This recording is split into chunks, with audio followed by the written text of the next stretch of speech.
What's going on, YouTube? What's going on, Raider Nation? I'm Bubba the Raider.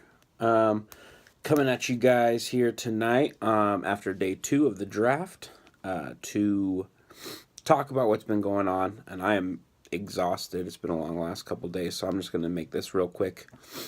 I'm going to talk about what we've done, and then I'm going to talk about uh, some people to keep an eye on tomorrow. Um, Basically, the first three picks, just like everyone else, really kind of surprised me. At one point, I did envision all three of those guys on the Raiders, but not like that. You know what I mean? Like in my last mock draft, I had in my last video, I had us taking Garyon Conley in the second. So I've seen him there before. I think in one of my mock drafts, the one before that, I had us taking Eddie Vanderdoes like in the fifth. And I've thought about Obi Melifonwu before too for the Raiders. So like it's not like guys I never could have pictured with us. But nonetheless, the way it played out was kind of surprising to me and to you all, I'm sure. So let's. It seems to me the theme behind these picks is potential and the confidence in the ability to coach. Because and granted, I need to go back through and watch more tape and break down more on these real thoroughly now that I know that there are guys. But it looks like everyone seems to have natural ability, and they might be a little bit raw, or they might have some issues that really, with good coaching, can get hammered out. So, first round, we picked Garyon Conley.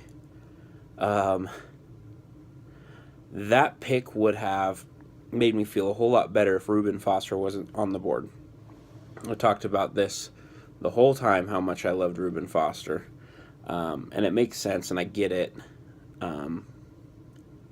But nonetheless, I had always thought that our biggest need was middle linebacker. So, we went with Conley. Foster was on the board. Obviously, the big thing is the rape allegation. Now, it seems likely that he has been falsely accused. However, I don't ever want to jump out and accuse someone of faking being raped, but that's, at least it seems like her story is off. And I trust Reggie McKenzie and I trust Jack Del Rio. If there's one thing that they've shown me, and a lot of people disagree, and I don't know, I mean, they're not perfect. You can't expect them to be perfect and hit every draft pick. And whenever anyone mentions something good, a lot of people jump on, well, Reggie McKenzie drafted DJ Hayden. Yeah, he also drafted Derek Carr and Khalil Mack and Gabe Jackson and Amari Cooper and Carl Joseph and a lot of guys. TJ Carey. So I trust them. I trust that they're not going to jump the gun on a situation without understanding the full effect and what maybe we might not know. I look at his size, good speed. The NFL.com comparison to him is Aqib Talib, which would be awesome. He's great at breaking on the ball. He's got good hands or hips and feet. Problem is, he doesn't put his hands on people. Doesn't jam, doesn't maintain contact, doesn't feel the route as it's progressing when he's covering the receiver. Coaching. That's what that comes down to. Coaching. Same with Obi Melifonwu, where his issues lie. My grandpa, who's always a diehard Raider fan, whenever we draft someone raw, which a lot of the times didn't work out, he'd always be like, well, you can't teach him to run fast. You can't coach him up to be big. You can't teach him to have the second longest broad jump in NFL Combine history. You can't teach him to have a 44-inch vert, which is ridiculous. And you can't teach him those things. But with Rod Woodson being our DB's coach, I really feel like we can get these guys squared up, and really hold down the fort for a long time to come. Conley can eventually, if not right away, take over for Sean Smith. David Amerson, we'll see. Here's a question I want to pose to you guys. If we're revamping our secondary, should we take another corner? I mean, I don't think we should. And really, I don't know who would be there for us to take right now. Corn Elder, maybe. But, you know, if we're going to do it, we might as well do it, you know. And we're going to end up... Sean Smith, we're not going to want him in the slot. We're probably going to want to cut him. Reggie Nelson's going to be old, and we have Obi Melifonwu who can play somewhere because he's versatile. But Reggie Nelson is going to leave eventually, and this is a really deep corner class. So I don't know. Let me know what you think about that. I definitely don't necessarily think that's what we need to do, especially in the 4th round. But maybe one more time in this class address it. So,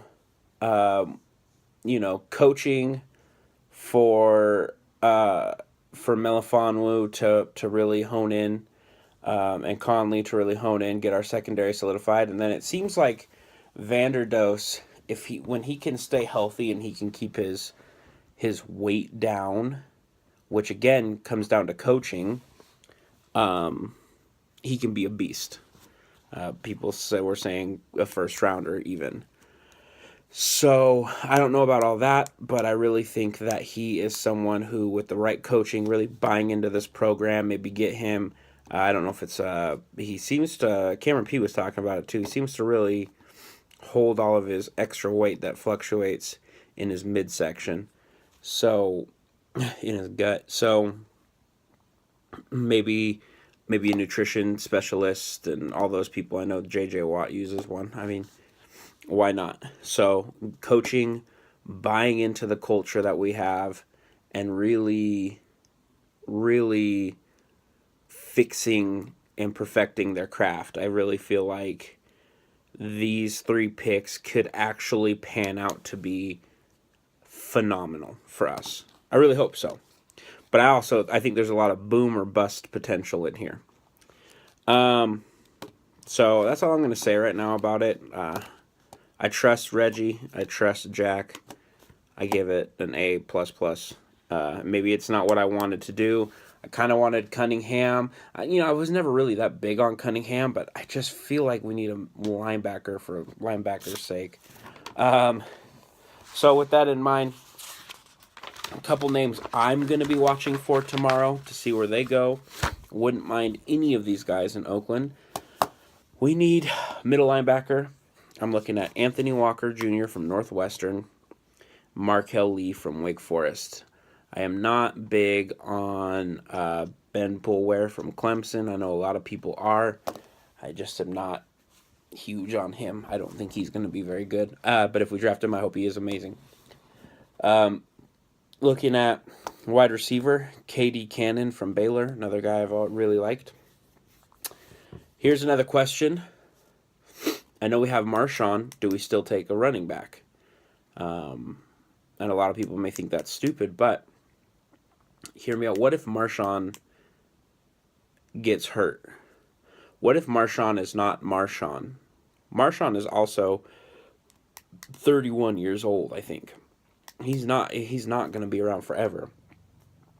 What if we took a guy like a Samaje Perine from Oklahoma, who can really... I kind of like Deonta Foreman, but I thought we needed... I definitely think with bringing in Marshawn, it pushes the need down, but I do think it's something maybe we should address.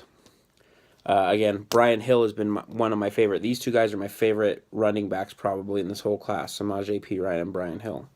So they're still on the board. Caleb Brantley,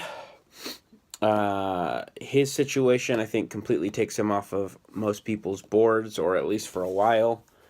But I think that which we probably won't, knowing the Raiders' stance on these things, but if we were to give him a shot, having Caleb Brantley and Eddie Vanderdoes on that defensive line could be potentially gross. So, something to think about. Also, I know I can already hear people saying it. I know that we brought in, why am I drawing a blank on his name? The tight end. See, I want to say Delaney Walker, but it's not. Jared Cook. I know we brought him in, and we have Clive.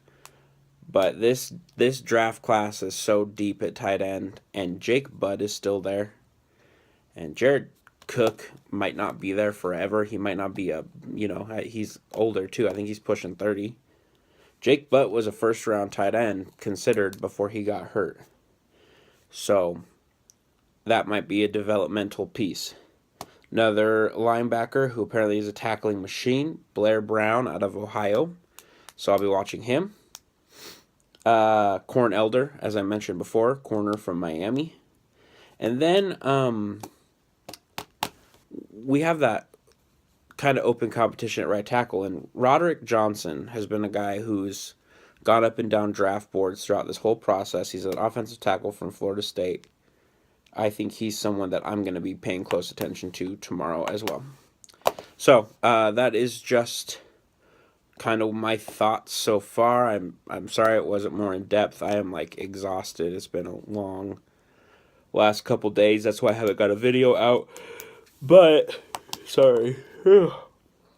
But I do approve of this draft, and I really think with a couple good picks, we can hammer this home and really put ourselves in position to just win, baby.